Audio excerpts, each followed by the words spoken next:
Maqaan koo Laansaa jedhama. Luqisi isiniin dubbisaa. Sayyaas boqonnaa 9 lakkoofsa 6. Mucaan uffalateera, ilmi nuuf kennameera, humni mootummaa isaa gatiittii isaarra jira. Maqaan isaa Gorsaa Dinqii, Waaqayyo Jabaa, Abbaa Bara Baraa, Hangafa Nagaa jedhama. Ameen.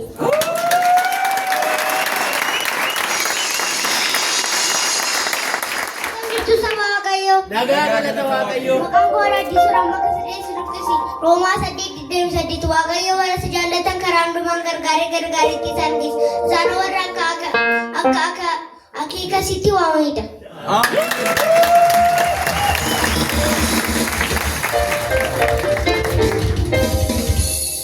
Akkam jirtu saba Waaqayyo. Nagaa galata Waaqayyo. Maqaan koo Seenaaf Ture jedhama. Amma kan fedhu isinii dubbisuuf ergaa gara Efesoomitti argame. Efesoon boqonnaa 4 lakkoofsa 4 akkuma abdii waamichaa inni isinitti waamamtan tokkicha ta'e dhagna tokko hafuuris tokko. Ameen.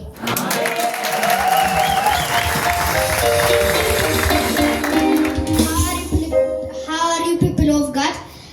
My name is David Bushra. I am going to read Matthew chapter 28 verse 18 to 19. And Jesus came and said to them, all authority in heaven and earth has been given to me.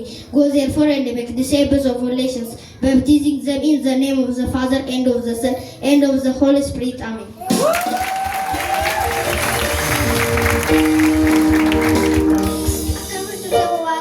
Nagaa galata Waaqayyo. Maqaan koo Saamtam Saalum jedhama. Keessaniif hin bultus kiila qolaasaas boqonnaa 1 lakkoofsa 15. Kiristoos bifa Waaqayyo inni ijaan hin argamnetti namatti mul'atudha. Uumama hundumaa dursa dhalatee waan dhaggeeffateef guddaa galatu.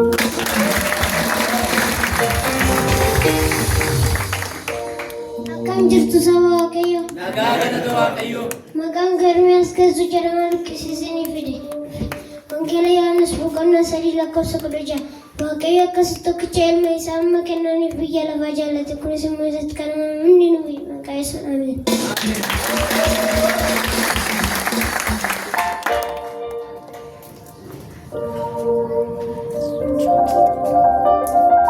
Akkam jirtan saba Waaqayyo. Nagaa galata Waaqayyo. Maqaan kaawwanii Tashoomaa jedhama. Amma kan isiniif dubbisu Luqqisidha. Macaafa Siifaadhaa Raajichaa boqonnaa 3 lakkoofsa 15. Isa sitti faradame sana Waaqayyo sirraa kaaseera. Diinota kee sirraa deebiseera. Waaqayyo mootii Israa'el si wajjin waan jiruuf ati si'achi wanta hamaan sodaattu. Ameen.